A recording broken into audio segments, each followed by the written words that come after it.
நீதியரசர் திரு சுந்தரேஷ் அவர்களே,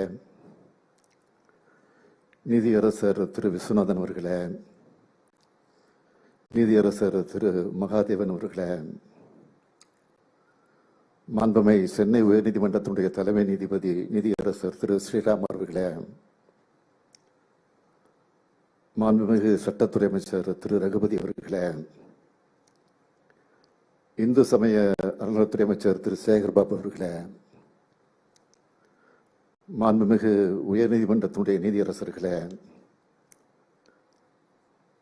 நாடாளுமன்ற மேலவை உறுப்பினர்கள் என்ஆர் இளங்கோ அவர்களே, வில்சன் அவர்களே, கிரிராஜன் அவர்களே, கூடுதல் சொலிசிட்டர் ஜெனரல் திரு சுந்தரேசன் அவர்களே, அரசு தலைமை வழக்கறிஞர் திரு பி எஸ் ராமன் அவர்களே, பப்ளிக் ப்ராசிக்யூட்டர் ஜின்னா அவர்களே, வாழ்நாள் சாதனையாளர் விருது பெற்றிருக்கக்கூடிய மதிப்பிற்குரிய திரு பரசுராம் அவர்களே, திரு கே கே வேணுகோபால் அவர்களே, மற்றவர்களோட வருகை தரக்கூடிய குடும்பத்தை சேர்ந்திருக்கக்கூடிய பெரியோர்களே, தாய்மார்களே, முதலில் விருது பெற்றிருக்கக்கூடிய அனைவருக்கும் அந்த இருவருக்கும் என்னுடைய வாழ்த்துக்களை தெரிவித்துக் கொள்கிறேன். சென்னை வழக்கறிஞர் சங்கத்துடைய தலைவர் திரு பாஸ்கர் அவர்களே, செயலாளர் திரு திருவெங்கடம் அவர்களே, மூத்த வழக்கறிஞர் திரு ராஜையா உள்ளிட்ட வழக்கறிஞர்களே, சென்னை வழக்கறிஞர்கள் சங்கத்தினுடைய நிர்வாகிகளே, பத்திரிகை மற்றும் ஊடகத்துறை சார்ந்திருக்கக்கூடிய நண்பர்களே, சகோதரர்களே, உங்கள் அனைவருக்கும் என்னுடைய அன்பான மாலை வணக்கம்.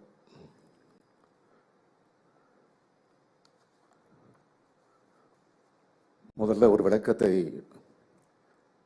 நான் சொல்ல விரும்புகிறேன். மாண்புமிகு நீதியரசர் சுந்தரேஷ் அவர்கள் இங்கு உரையாற்றுகிற போது ஒரு இக்கட்டான நிலையில நின்று கொண்டிருக்கிறேன் என்று சொன்னார். ஒரு நீதியரசர் தமிழிலே பேசுவார்னு நினைச்சோம், ஆங்கிலத்திலே பேசினார். ஒரு நீதியரசர் ஆங்கிலத்திலே பேசுவார்னு நினைத்தோம், ஆனால் தமிழிலே பேசினார். இதுதான் இருமொழி கொள்கை.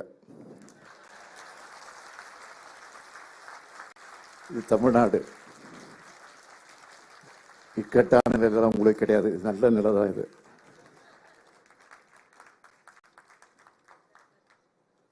நேற்று நிதிநிலை அறிக்கையை நான் தாக்கல் செஞ்சோம். நிதிநிலை அறிக்கையை நேற்று தாக்கல் செஞ்சுட்டு இன்றைக்கு நீதிமன்றத்திற்கு வந்திருக்கிறோம்.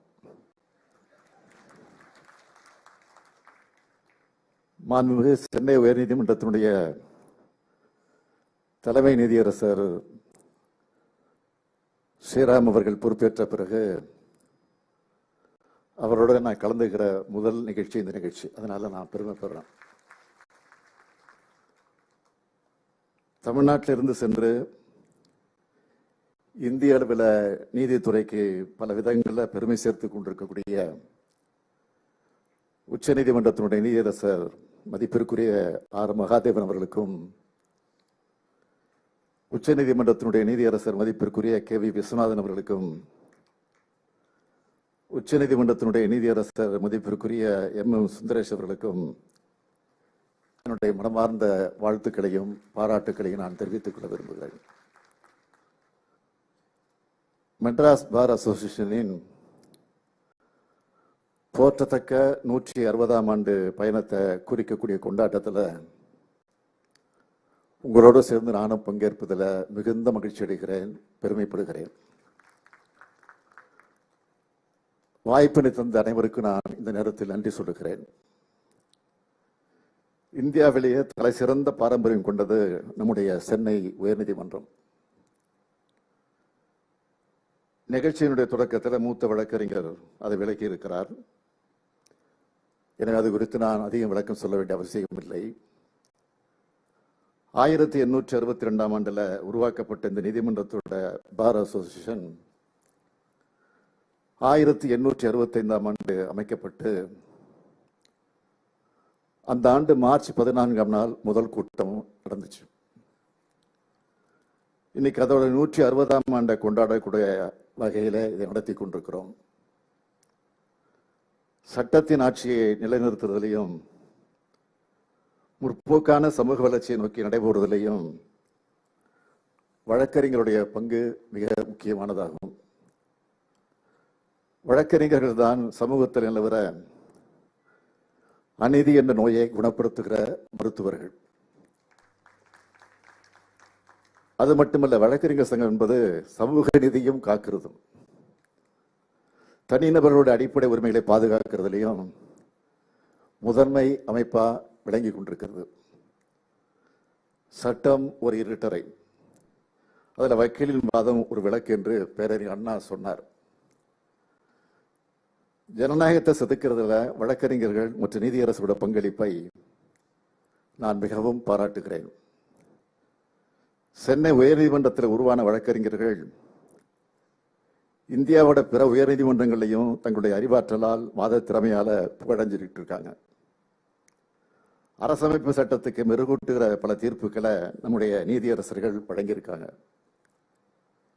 இன்னைக்கு வரைக்கும் அரசியல் சாசனத்தை பாதுகாக்கிறதுல நம்ம சென்னை உயர்நீதிமன்றமும் மெட்ராஸ் பார் அசோசியேஷனும் மிக சிறப்பான பங்களிப்பை வழங்கிக் கொண்டிருக்கிறீர்கள். மெட்ராஸ் பார் அசோசியேஷனோட 160வது ஆண்டினுடைய விழாவை சேர்த்து இந்திய அரசியலமைப்பு சட்டத்தோட 75வது விழாவையும் ஏற்பாடு செஞ்சிருக்கீங்க. அதற்காக என்னுடைய வாழ்த்துக்கள். அரசமைப்பு என்பது சமூக நீதி மற்றும் சமத்துவத்தை அடைவதற்கான ஒரு கருவின்னும், அரசமைப்பு என்பது சுதந்திரம், சமத்துவம் மற்றும் சகோதரத்துவத்தை வாழ்க்கையின் கொள்கையாக அங்கீகரிக்கும் ஒரு முறை என்னும் மாமேதை அண்ணல் அம்பேத்கர் அவர்கள் சொன்னார். அரசமைப்பு ரீதியா இந்தியா ஒரு ஜனநாயக சோசியலிச மதசார்பற்ற இறையாண்மை பொருந்திய குடியரசு. இந்திய அரசமைப்பு சட்டத்தோட முகப்புரையில குறிப்பிட்டிருக்கும் நீதி, சமத்துவம், சுதந்திரம், சகோதரத்துவம் ஆகியவற்றுக்கு இது உத்தரவாதம் அளிக்குது. அரசமைப்பு சட்டமானது அரசாங்க கட்டமைப்பு நடைமுறைகளை மற்ற அதிகாரங்களுக்கான வழிகாட்டுதல்களை நிறுவுவதோடு அடிப்படை உரிமைகள், மைய கொள்கைகள் மற்ற தங்கள் நாட்டிற்கான குடிமக்களின் கடமைகளையும் வரையறுக்குது.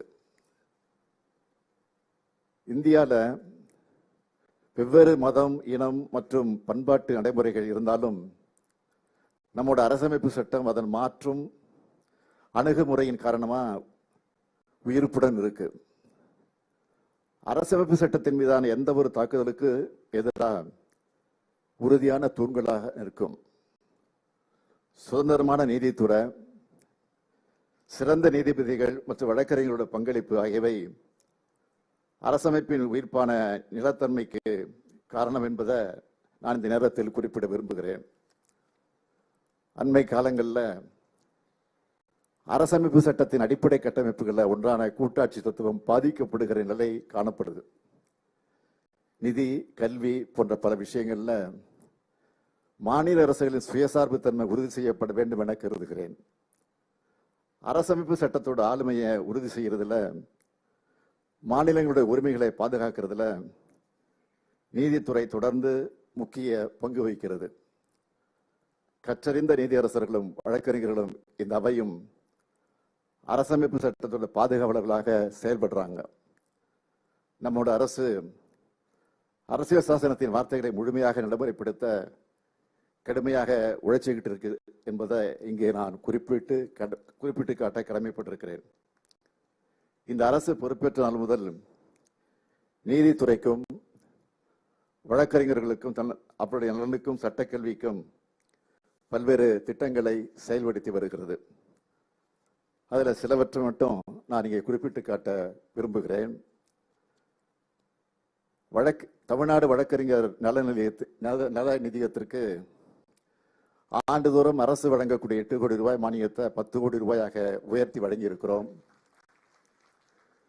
இயற்கை எய்திய வழக்கறிஞர்களோட சட்டப்பூர்வ வாரிசுதாரர்களுக்கு வழங்கப்பட்டு வந்த உதவித்தொகை 7 லட்சம் ரூபாயிலிருந்து 10 லட்சம் ரூபாயாக உயர்த்தி வழங்கப்பட்டது.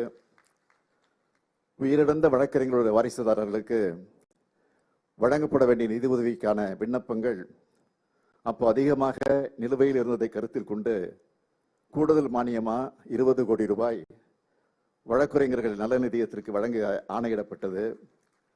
கூடுதலா 2 கோடி ரூபாய் நிதி வழங்கி இருக்கிறோம்.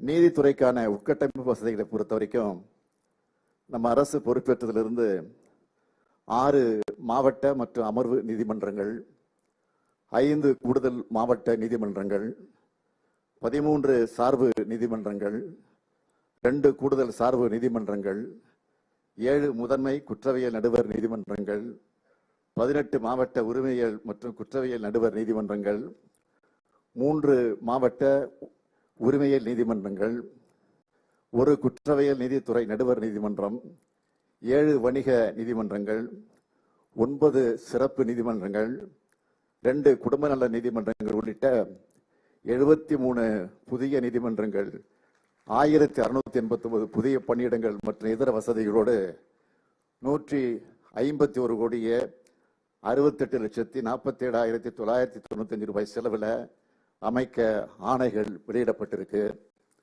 புதுசா நீதிமன்றங்கள் கட்டடங்கள் கட்டுதல், நீதிபதிகளுக்கான குடியிருப்பு கட்டடங்கள் கட்டுதல், பழைய நீதிமன்ற கட்டடங்களை பராமரித்தல் மற்றும் புதுப்பித்தல் ஆகிய பணிகளுக்கு அரசு 851 கோடியே 43 லட்சம் ரூபாய் வழங்கியிருக்கு. சென்னை உயர்நீதிமன்றம் மற்றும் மதுரை கிளை ஆகிய நீதிமன்றங்களுக்கு கணினி தொடர்பான கட்டமைப்புகளை உருவாக்க 37 கோடியே 94 லட்சம் ரூபாய் அரசு வழங்கியிருக்கு.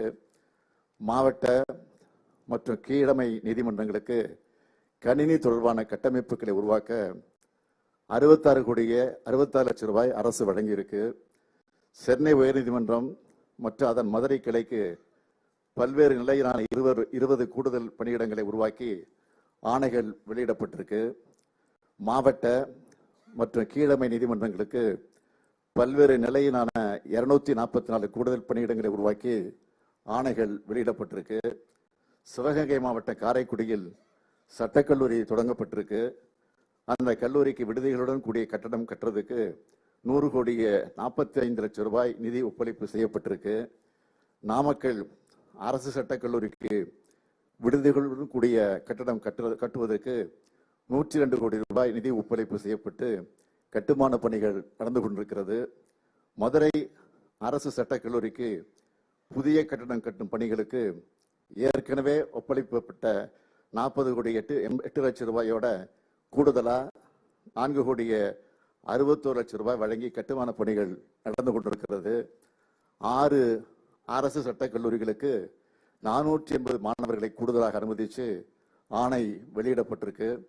தமிழ்நாடு அரசு பணியாளர் தேர்வாணையம் மூலம் தெரிவு செய்யப்பட்ட 12 நபர்கள் அரசு சட்டக்கல்லூரிகளில் விளையாட்டு மற்றும் உடற்கல்வி இயக்குநர்களாக நியமிக்கப்பட்டிருக்காங்க.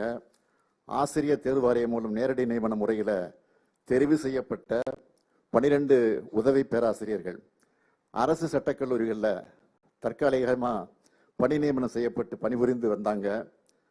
அரசு சட்டக்கல்லூரிகளில் பணிபுரிந்து வரக்கூடிய 36 உதவி பேராசிரியர்களுக்கும் அதில் 5 உதவி பேராசிரியர்களுக்கும் இணை பேராசிரியர்களுக்கு பணி மேம்பாடு வழங்கப்பட்டிருக்கு.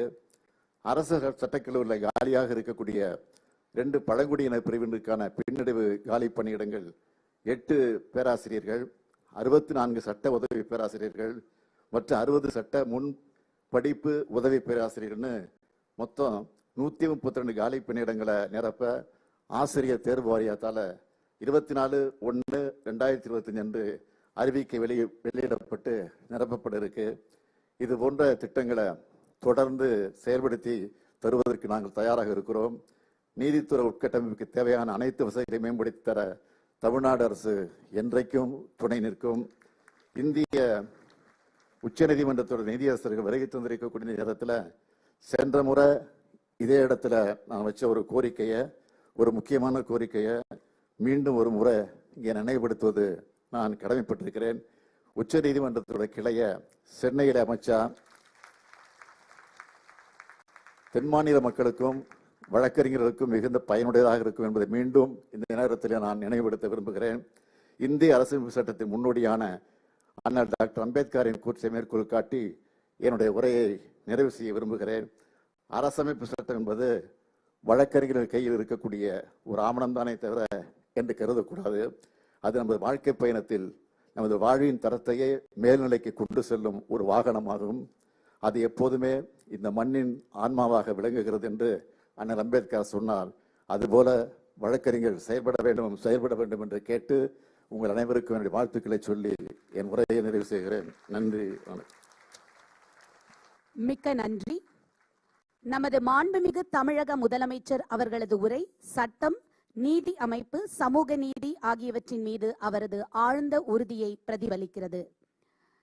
விழா இனிதே நிறைவு பெற உள்ளது. Vote of thanks by Thiru S. Thiruvengadam, secretary, Madras